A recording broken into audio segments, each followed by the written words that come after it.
All right, we got the legendary Jim Gaffigan in studio. We appreciate you coming through. You really are a legend. You're an all-timer. So, thanks. You made me cry today. Just get that out of the way. That's all right. Yeah, it's Troop Zero is what we're here promoting. Comes out January 17th on Amazon, and I cried watching it today. Oh, you know what? You're not the first person to say that. Really? Well, I cried at work, at this place of work where I will be belittled for crying, and I was still at my desk weeping. I tell you, I think saying that at Barstool takes a lot more bravery than people think. Oh, I assure you that it's doing anything to like better yourself. Yeah. Really is. I've said that before. Do you care? Do you have self-help? Do you have emotions? Do you care about yourself? You're a loser. At this office, I hide when I take my multivitamin every day. And I duck under my desk. And I just gotta pop it in. And I'd be like, does someone have a joint? But I'm like, hang on, this is a multivitamin. This is real. My Flintstone over here. But listen, there's some heartfelt stuff in that movie, and that final scene, without spoiling it for anyone, is certainly emotional, and it's your first couple forays into the world of movies seems to be going well. Oh, well, thanks. Yeah, no, acting is so fun. It's just impossible to figure out how to get the jobs. You know what I mean? I'm spoiled. Stand-up, you come up with an idea, you can do it on stage that night. You're in control of it all yourself. You go in and you'd like to be considered. You kind of prove that you're a good partner and stuff like that. But you got to be the right person for the right role. Now, would you say that because when you first went to New York, you were taking acting classes. Was that before stand-up or after stand-up? It was before. I was doing improv and acting. So was stand-up the one that hit first? Or you wanted to be an actor, but stand-up just happened to hit first? Well, I would say technically, I don't know. Some people don't think commercials are real, but I made my living as a commercial actor, and I had some sitcom shows before stand-up really took off. So, when I had my first comedy special on Comedy Central, the USA Today listed me as sitcom actor. Oh, really? Does stand-up, but I had been doing stand-up for 15 years at that point. So. The stand-up, obviously takes off, and we've had the honor of talking to several comedians who I think are great, with Nate Bargatze and Brian Regan and Jeff Foxworthy, who are quote unquote clean comics. Yeah. I feel like each of them kind of had their own different reason for why they did it, and it sounds like you used to let it fly and then decided to take that out of your act. Yeah, some of it there's a bunch of reasons, but some of it was, I would say the big picture is authenticity. Mm. It's not to say I don't curse in everyday life, but I also am from a small town in Indiana where if you were cursing on stage, it would be kind of like, why are you doing that? Yeah. You know what I mean? Did you stub your toe? But then there was the practical reason. I started doing these multiple sets on Conan O'Brien and Letterman, and you couldn't curse on TV. I like how you correct, you added O'Brien as if it could have been a different Conan. Yeah, no, I was on Conan. Conan, the Barbarian show, and you couldn't curse, and so I would look at my material and I'd have to I didn't curse that much. I wasn't super filthy, but there were network standards, and removing the curse words made me realize that I was kind of not done with the joke anyway. Kind of like a crutch. Yeah. So it wasn't a huge crush, and I do think that, and I'm sure Nate and Brian would say this, some of my favorite comedians are filthy. Yeah. And that's where it goes back to authenticity. That's where it's as long as you're, if you don't curse, don't curse. It's don't force it one way or the other, right? I don't want to hear Chris Rock or Louis Black not curse. I want to hear them curse. Yeah. Right. And also it's what kind of works for you. I have anger, but if I'm angry on stage, it's not as funny as when, say, Louis Black is angry on stage. Do you think you're drawn to them because of the difference? I feel like in pro sports a lot, there'll be professional baseball players who are I don't like baseball. I prefer to go home and watch football because I do this all day. That's my lane. Do you think I'm a clean comic? I like to see someone really go off. Oh, I don't know. Yeah, I think it's, when you've done stand-up, you do it for 10 years. You consume so much of it that I would say Nate and Brian are two of my favorites. But some of it is, I don't think it has so much to do with the cursing. It has to do with the individual kind of point of view. Like, I think that Brian's point of view and Nate's and Dave Attell's point of view is very unique. And some of it is maybe because I know these people that I can even appreciate it more.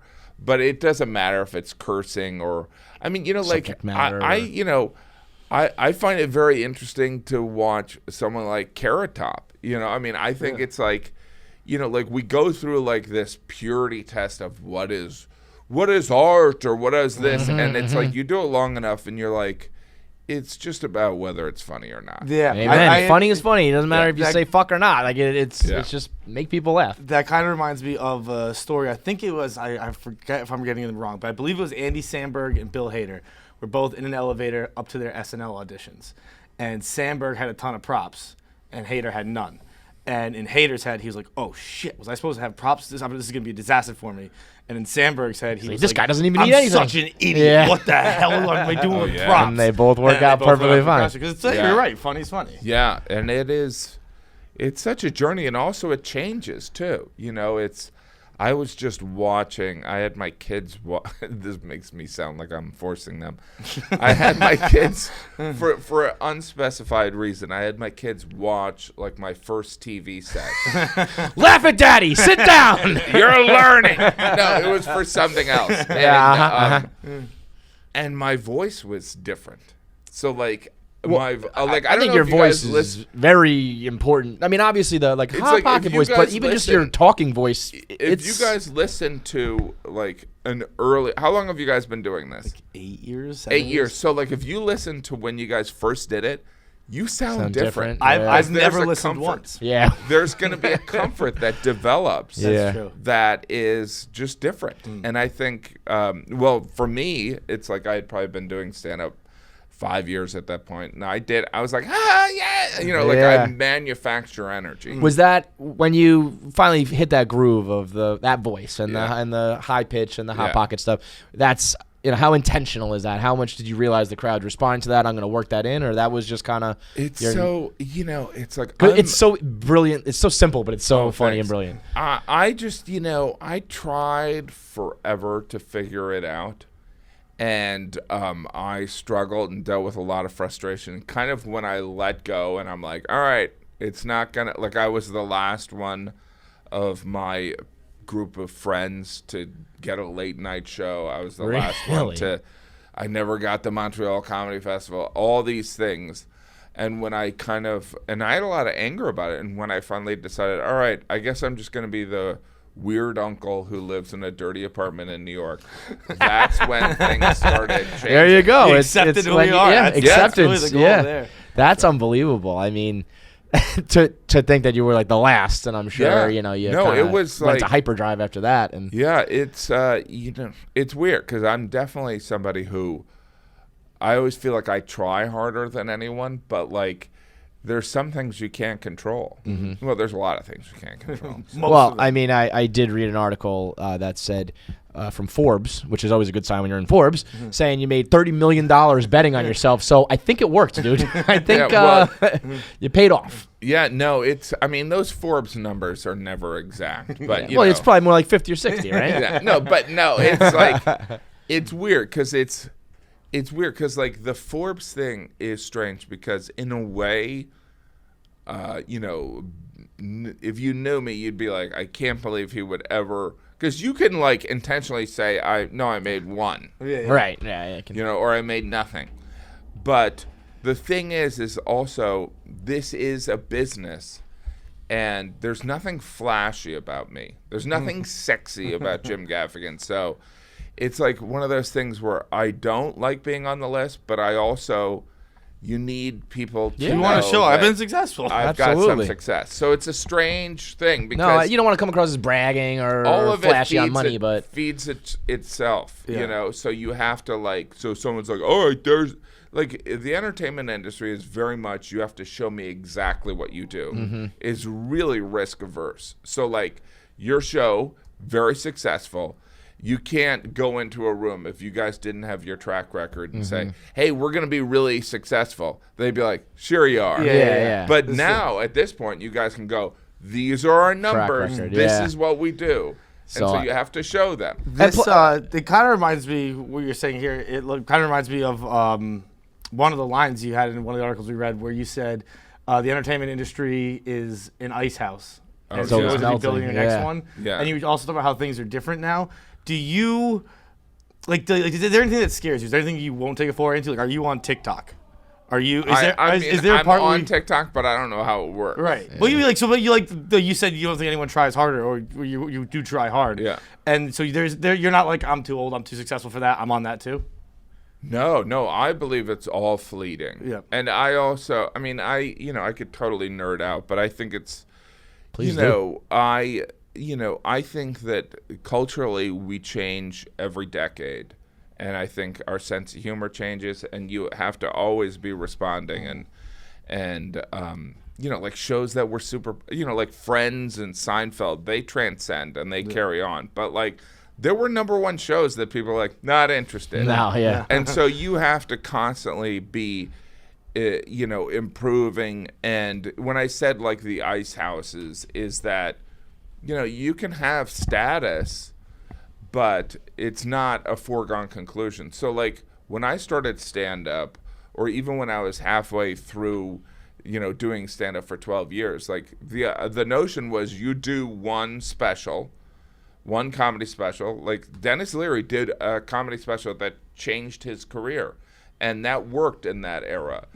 But like if Nate Bargatze's special was great, but like he's got to do another one. Yeah. Do you know what I mean? Because it's changed. Never stops. Plus, how things are at. I mean, you've got 1,000 kids to take care of, and so when you made $30 million, but your bills are probably 29. Yes, so exactly. I didn't realize you live in New York. I live in New York. And you have 5 children. 5 children. I mean, you have to make $1 billion, Jim. Like, right? I mean, I have 2, and I can't imagine 2.5 times that.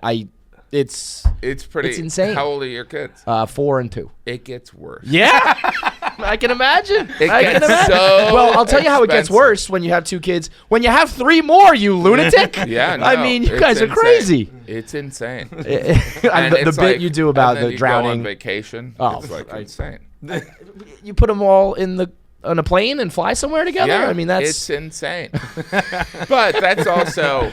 Well, I mean, what's the goal here, Jim? Are you like farming? Are you outsourcing your work to them? How many? What No, what do you need them for? I love, it kind of even goes back to where I was like, I realized I thought I was just going to be the weird uncle that lived in a filthy apartment, is that it is the creative fulfillment. Do you know what I mean? Mm-hmm. It's like, don't you feel like there's always this balance between other people's expectations or your ego and what you really wanted to do? Mm-hmm. Hell yeah. You guys have success. You have a good life. But then there's always people like, what else? Yeah. What else? Yeah. And you can't get distracted by that. Right. You have to be focused on what is kind of rewarding to you. And so for me, it's like writing stand-up, being in movies. Like, there's no money in movies. Like, you know what I mean? I literally lose money when I do a movie. And so, but it's creatively rewarding. Right. And I really do enjoy playing these different characters. But that's why I love stand-up. It's like you write, every year or so you come up with a new hour of material. It's incredibly rewarding. I mean, the audience likes it, but it's like as a creative person, you're creating something. Mm-hmm. Yeah. And I mean, one of the reviews from American Dreamer was putting you up there with Marriage Story and Adam Driver, and I mean, so you're doing the movie thing pretty damn well too. An incredible career in both fields, and it's amazing that you came through here. So go check out Troop Zero on Amazon on January 17th, and obviously all of his specials. It made me cry. I mean, I cry a lot. You don't know that about me, probably. I'm a big crier. It's not that big of an honor. Well, it's like I went through a phase probably last year where I was like crying at commercials, but I'm out of that phase now. I think you're going through menopause. Hey, and you know what? By the way, there's a lid for every pot. I think Jim Gaffigan is pretty sexy to a lot of people, so don't sell yourself short, okay? That's very nice.